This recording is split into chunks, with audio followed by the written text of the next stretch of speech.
जय हिंद. आज जो दहशतवादी हल्ला झाला होता पहलगाममध्ये त्याचा 12वा दिवस आहे आणि आपण भारत सरकारने भारतीय सैन्याने वेगवेगळ्या प्रकारच्या कारवाया केलेल्या आहेत. तर त्याच्यामुळे पाकिस्तानवरती पुष्कळ प्रभाव पडताना दिसतो आहे. परंतु एक प्रश्न पुन्हा पुन्हा विचारला जातो की जो पारंपरिक हल्ला आपल्याला पाकिस्तानी सैन्यावरती करायचा आहे तो केव्हा करायचा आहे. तर या सगळ्या बाबींचं गेल्या 12 दिवसात घडलेल्या घटनांचं आपण विश्लेषण करूया. सर्वात पहिले चांगली बाब अशी आहे की जो दहशतवादी हल्ला झाला होता तर त्याच्यामध्ये नॅशनल इन्व्हेस्टिगेशन एजन्सीनी ते सगळं जे इन्व्हेस्टिगेशन आहे हे आपल्या हातात घेतलं होतं आणि त्यानंतर जवळजवळ 17 किंवा 18 जे ओव्हरग्राऊंड वर्कर्स होते ज्यांनी या हल्ल्यामध्ये मदत केली होती त्यांना पकडण्यात आलेलं आहे. अनेक दहशतवादी जे या हल्ल्यामध्ये होते खास तर लोकल त्यांना त्यांची माहिती मिळालेली आहे आणि या सगळ्यांची जी घरं आहेत ती उद्ध्वस्त करण्यात आलेली आहे. तर त्याच्यामुळे त्यांना एक असा थोडासा धक्का मिळेल की आपण जर दहशतवादाचं कृत्य केलं तर आपण फार काळ टिकू शकणार नाही आहे. दुसरी गोष्ट या हल्ल्यामध्ये असं पण दिसलं की जे ओव्हरग्राऊंड वर्कर्स होते त्याच्यामध्ये बायका पण होत्या, मुलं पण होती. बायका आणि मुलं ज्यावेळेला मदत करतात त्यावेळेला त्यांना शोधणं हे थोडं डिफिकल्ट होतं कारण मुलांकडे कोणी फारसं लक्ष देत नाही आणि मुलांचा जो वापर आहे तो ॲम्युनिशन कॅरी करण्याकरता होतो, बायकांचा वापर गाईड करण्याकरता होतो आणि म्हणजे थोडक्यात म्हणायचा अर्थ असा की ज्याप्रमाणे दहशतवादी कृत्याकरता जबाबदार असतात तसेच त्यांना मदत करणारे सुद्धा जबाबदार असतात. ज्या मुलांना त्यांच्या आईवडिलांनी याच्यामध्ये टाकलं त्यांना शिक्षा मिळायला पाहिजे. ज्या बायका याच्यामध्ये आल्या होत्या त्यांच्या फॅमिलीला शिक्षा मिळायला पाहिजे आणि मला खात्री आहे की येणाऱ्या काळामध्ये हे जे बाकी दहशतवादी 5-6 आहेत यांना मारण्यामध्ये किंवा यांना पकडण्यामध्ये आपल्याला यश मिळेल. तर हे झालं दहशतवादी हल्ल्याविषयी. या दहशतवादी हल्ल्यामध्ये अजून 2-3 गोष्टी ज्या उघड आल्या त्या म्हणजे असं की त्याचा शोध करायला आपल्याला खूप वेळ लागला. याचं कारण असं की दहशतवादी जे होते त्यांनी कम्युनिकेशन करता भारतीय मोबाईल वापरले नाही, त्यांनी सॅटेलाईट फोन जे नॉर्मली वापरले जातात ते वापरले नाही, त्यांनी चीनी मेसेजिंग ॲप्सचा वापर केला, चीनी सॅटेलाईट फोनचा वापर केला की ज्याच्यामुळे त्यांना डिटेक्शन करणं हे अत्यंत कठीण होतं. आणि एवढंच नाही तर त्यांनी जो मॅप वापरला म्हणजे आपण ज्यावेळेला ओलानी जातो तर आपण गुगल मॅपचा वापर करतो. त्यांनी गुगल मॅपचा वापर केला नाही की ज्यामध्ये त्यांना ट्रॅकडाऊन करता आलं असतं. त्यांनी वापर केला चीनी मॅप्सचा, तर त्यामुळे त्यांना पकडता आलं नाही. म्हणून आपण ज्यावेळेला म्हणतो की या दहशतवादी कृत्याकरता पाकिस्तानला धडा शिकवायला पाहिजे तर त्याचबरोबर धडा हा आपण चीनला पण शिकवायला पाहिजे. चीनने सुद्धा या दहशतवाद्यांना मदत केलेली आहे. आणि एवढंच नव्हे तर आता अशा बातम्या येत आहेत की चीन प्रचंड प्रमाणामध्ये पाकिस्तानला सुद्धा मदत करतो आहे. म्हणजे झालं असं की आज 50% पाकिस्तानी शस्त्र जी आहेत ही चीनी बनावटीची आहेत आणि चीनी शस्त्र ही फारशी चांगली नसतात.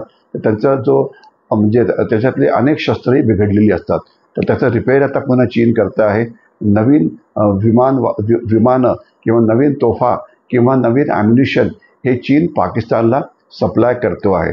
तर म्हणजे सध्या 2च देश पाकिस्तानला मोठ्या प्रमाणात मदत करत आहेत. एक आहे चीन आणि दुसरा आहे तुर्कस्तान. तर आपण तुर्कस्तान या राष्ट्रावरती 100% बहिष्कार घातला पाहिजे. कुठलेही भारतीय टुरिस्ट तिथे जायला नको. कारण मागच्या वर्षी जवळजवळ सेकंड हायेस्ट टुरिस्ट जे तुर्कस्तानमध्ये होते ते भारतीय होते. आणि जोपर्यंत चीनचा प्रश्न आहे आपण चीनवरती पूर्णपणे आर्थिक बहिष्कार घातला पाहिजे. दुर्दैवाने होतं काय की गेल्या वर्षी $90 अब्ज एवढं सामान आपण चीनकडनं विकत घेतलं होतं. कारण आपल्या कॉर्पोरेट वर्ल्डला वाटतं की चीनी स्वस्त मालाशिवाय आम्ही जिवंत राहू शकत नाही. तर कॉर्पोरेट वर्ल्डला सांगायला पाहिजे तुम्ही ही जे चीनी सप्लाय चेन आहे ही थांबवा आणि तुम्ही बी इंडियन बाय इंडियन आणि तुम्ही भारतात वस्तू तयार करा किंवा जर परदेशातनं आणायचं असेल तर इतर राष्ट्रांकडून तुम्ही ते आणू शकता. आणि जर कॉर्पोरेट वर्ल्डने हे ऐकले नाही तर जे कॉर्पोरेट वर्ल्ड चीनकडनं सामान विकत घेतं त्यांच्यावरती सुद्धा आता सामाजिक बहिष्कार घालण्याची वेळ आलेली आहे. आणि जोपर्यंत सामान्य माणसाचा प्रश्न आहे त्यांनीसुद्धा चीनी बनावटीचं कुठलीही गोष्ट विकत घ्यायला नको. खास तर मोबाईल, खास तर लॅपटॉप्स आणि इलेक्ट्रॉनिक गुड्स वगैरे. म्हणजे शिक्षा ही पाकिस्तानप्रमाणे चीनलासुद्धा व्हायला पाहिजे आणि ज्यामध्ये प्रत्येक नागरिकाचा भाग जो आहे हा अत्यंत महत्त्वाचा आहे. आता आपण बघूया की LOCवरती कुठल्या प्रकारच्या कारवाया झाल्या. जसं हा हल्ला झाला तर याच्यानंतर भारताने आपल्या सैन्याची हलवाहलव सुरू केली आणि पाकिस्तान घाबरला की आता भारताचा हल्ला हा केव्हाही होऊ शकतो. म्हणून पाकिस्तानने काय केलं की लाहोर एअरपोर्ट आहे, रावळपिंडी आहे, तिथे बाहेरची सगळी उड्डाणं आणणं थांबवलं आणि तिथे आता त्यांची जी लढाऊ विमानं आहेत ते फक्त आकाशात पेट्रोलिंग करतायत. यामुळे त्यांच्या विमानाचं पेट्रोल खूप खर्च होतं. त्यांचे वैमानिक थकतात, कारण 4-5 तासाहून जास्त एक वैमानिक पेट्रोलिंग करू शकत नाही आकाशामध्ये आणि विमानाचं आयुष्य पण कमी होत आहे. म्हणजे पाकिस्तानवरती खर्च हा वाढतो आहे. दुसरं, ज्यावेळेला तुम्ही नवीन शस्त्र विकत घेता, नवीन शस्त्र तर तुम्हाला चीन वाटेल तेवढं देऊ शकतो, तो काही इश्यू नाही आहे. परंतु 500-600 कोटी रुपयाचं जर तुम्ही एक विमान विकत घ्यायचं म्हटलं, लढाऊ विमान JF-17 वगैरे, तर त्याकरता तुमच्याकडे पैसे आहेत का? नाही. पाकिस्तान अतिशय कर्जबाजारी झालेला आहे आणि पाकिस्तानी आता ज्या गोष्टी चीनकडनं विकत घेईल ते केवळ कर्ज काढून त्यांना विकत घ्यावं लागेल. म्हणजे इतिहासामध्ये हे पहिल्यांदा होणार आहे की एखादं राष्ट्र कर्ज काढून युद्ध लढण्याचा प्रयत्न करते आहे. तर म्हणजे चीन त्यांना ॲम्युनिशन पण देईल, चीन त्यांना विमानं पण देईल, चीन त्यांना तोफा पण देतील, पण सगळ्यांकरता पैसा कसा?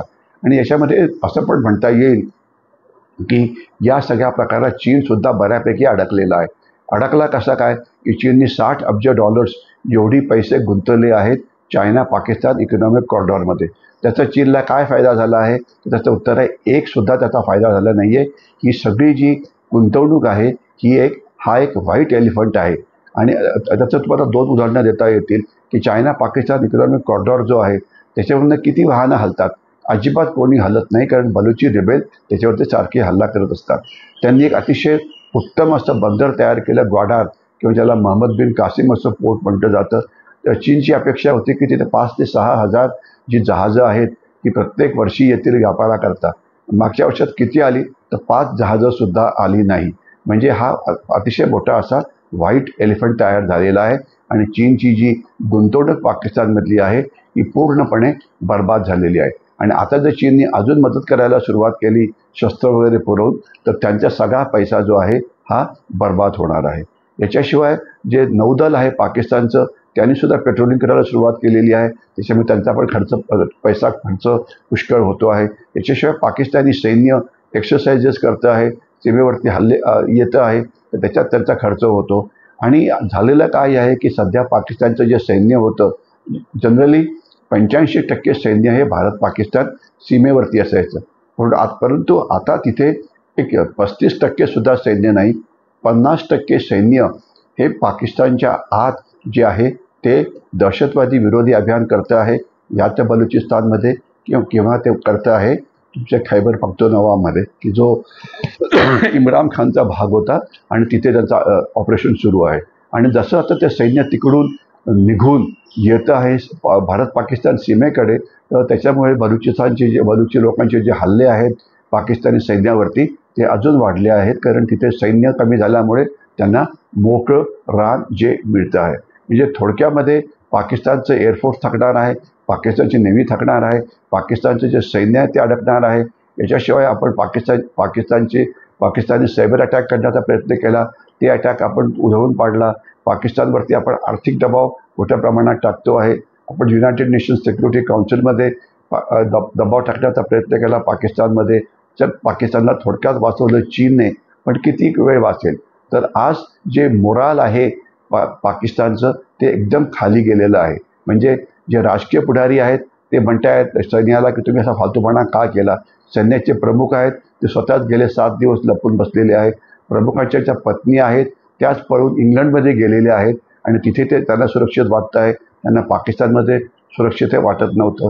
जे दहशतवादी सीमेवरती गोळा झालेले होते भारतामध्ये घुसखोरी करण्याकरता काश्मीरमध्ये, तर ते आता मागे परत गेलेले आहेत. त्याच्याशिवाय पाकिस्तानी सैन्य जे सीमेवरती तैनात होतं ते सुद्धा मागे जायला मागतं आहे. तर म्हणजे थोडक्यात पाकिस्तान नावाच्या देशाचं सध्या जे मोराल आहे हे अत्यंत खराब आहे आणि याचा फायदा भारताला तेव्हा होईल ज्यावेळेला आपण पारंपरिक हल्ला करण्याचा निर्णय करू. तर थोडक्यामध्ये गेल्या काही दिवसात जे आपण कारवाया केलेल्या आहेत त्या चांगल्या आहेत. अनेक स्तरावरती कारवाया केल्या आहेत. त्याला मल्टी डोमेन युद्ध असं म्हटलं जातं. म्हणजे भारताची जी सर्वसमावेशक राष्ट्रीय ताकद आहे वेगवेगळ्या क्षेत्रांमध्ये त्याचा वापर करून आपण पाकिस्तानवरती सगळ्या बाजूनी हल्ला करतो आहे. परंतु मात्र नुसतं हे सगळं पुरेसं नसेल.